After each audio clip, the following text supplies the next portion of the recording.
Oh, he's Shooting practicing Pong. Shooting gallery. Hey, welcome to the Vintners Series for July of 2013. 2013 already. July already. 2013 already, huh? Yeah. Seems like yesterday was 1968. You're working at the liquor store. Yeah, it seems like yesterday was 2012 and the world ended. Oh, just barely. Hey, I was... No. We were just talking about the wines here. We were? Well, that's our business. Yeah. And I was talking about my friends at Rio Joe's. Rio Joe's. Rio Joe's, which I'm not sure about that name as a wine vendor. Though then I got another wine vendor in yesterday called Wine Situation. That's the name of the company. Wine Situation. But Rio Joe was a immigration attorney. From Rio? From Rio Joe's. Oh. No, from Glendale, I think. And turned wine broker. But then my mom was telling me this morning that she goes to a doctor at Scripps who is a surgeon who used to be a graphic arts designer. Okay. And he decided he wanted to be a doctor. Well, So Robert it's a Bell. very pretty scar that he put on her. Robert Bell, who owns a couple of restaurants near me in the South Bay, Chez Melange being the most famous one. Yeah, that's right. Was an architect by trade. Was he really? Yeah. As a matter of fact, when you see him write, I mean, he's just like an He writes architect. that block? Yeah, Yeah, the block block lettering, Hey, the first wine is our. This is. When I got this wine, I couldn't believe it that we could buy this at this price, because Pinot Noir is expensive. It's finicky, and here is a Monterey, which I think is a great district for Fabulous Pinot area for growing Pinot. Noir. And it's got all the nose. It's it's got a lot of berries in it. Mm-hmm.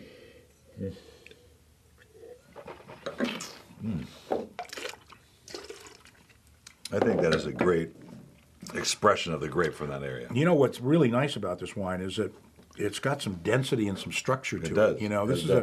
This is a kind of Pinot Noir you could have you could have with Cabernet. And I'm telling you, would you turn that thing off, because this is like being at a movie. You know what I'm saying? Instead of being at the movie or making a movie. Yeah. So this is District 7 Pinot Noir from Monterey, and it's $21.99 on the shelf. It's $13.99 for more, and for Pinot Noir, because if anything less than $15 in the Pinot Noir world just tastes like red wine. How about less than 20? Yeah, I mean, it just has no Pinot character, and that's probably the number one complaint I have here for the wines we taste, is that they just don't taste like Pinot Noir. The other thing is kind of interesting is this wine's got some aging to go. I think this wine's just going to continue to improve in the glass, and it's already of 2009, and yet it's not showing any kind of age whatsoever. doesn't. It's almost 4 years old now. You're right. And we did the Chardonnay before. We were doing the Chardonnay. We did the Chardonnay before, and I really like that. too. I really like the Chardonnay as well for the same reasons. I'm a 95 on this. I think it's I'm spectacular. going 95 too. It's really good. And it's a screw cap. My favorite. All right, next. I think we go to Chile. Chile. Some Bacan Sauvignon Blanc Bacan from the Sauvignon Curacao Blanc. Valley. Yeah. Another obscure import. Just And the why label we're so lucky. wants to be something other than what it I'm is. not sure what the orange cap. I guess it kind of goes with the label. Folks, you know what goes into making a label, and we've talked about that earlier in the classic series. You have to design it. You got to worry about the size, where it sits on the bottle, what color the cap goes, and sometimes they just don't do it right. Sometimes. And this looks like a custom color too, which is not cheap. Nothing's too good for our wine. This is classic Chilean Sauvignon Blanc. Just what a note. It's gobs of white peach and nectarine and lime and grapefruit. And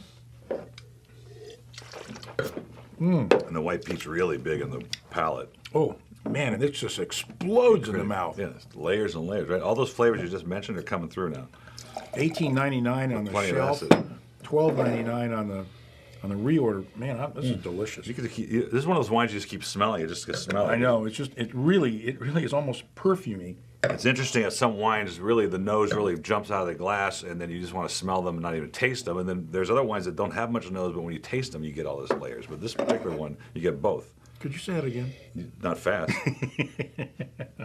All right, I'm at a 95 on this too. I think we're just knocking them dead here today. You know that? Some good wine. Well, I don't think that's going to change for a while either. I think that we're going to continue to get great values all the rest of the year. And somebody told me that 2012 is going to be a great ton of wine. In California, absolutely. Yeah. Gobs of wine and very, very high quality. Tierra Brisas Mendoza. Now, I think personally, and I've had recently, in fact, we had the video with the owner of the Second Growth, Personally. who now has property in Argentina. I think Grand Puy Lacoste? that was Louisville Porphyry. Louisville Porphyry, yeah. That was a really fun interview. I read He's that. a great guy. I saw that. That guy speaks almost perfect. He speaks better English than you do. I know. He understood, understood me. God. He understood English mumbling, which was really good. Queen's mumbling. But this is their wines, and you could taste them in the Argentinian wines. He had such Bordeaux character to them, and Argentina is just producing some incredible red wines right now. That's amazing. Including this one. God, I'd forgotten how good that is. Is that from the same guy? No, I'm not. Gee, Willikers. Man, I'd love to put this in a Bordeaux taste. That is world class. God. I mean, it's young still. What is it, 2012? 2012. You can taste the acid, but that's just going to age so gracefully. I'd love to put this in a Bordeaux tasting and see who doesn't pick it, who picks it out as something other than Bordeaux. It's classic Bordeaux. I mean, it's earth, it's leather, it's licorice. It almost tastes like Santa Steph, you know, like a young Côte d'Esternel. So much berry flavors. Cassis, depth, A lot of tannin. long finish, and there's enough acid to carry it. Really good grip in the mouth. I mean, you want to rip through a steak with this Remember, thing. this is amazing. Wow, that's a 96. And that's a pretty for me. label, too. That's a 96, 97, 96.5. That is a monster wine. I'm taking that home. I'm taking it home. Forgot how good it was. I have to have for lunch. Hey, today we're having my friend from Senna Restaurant.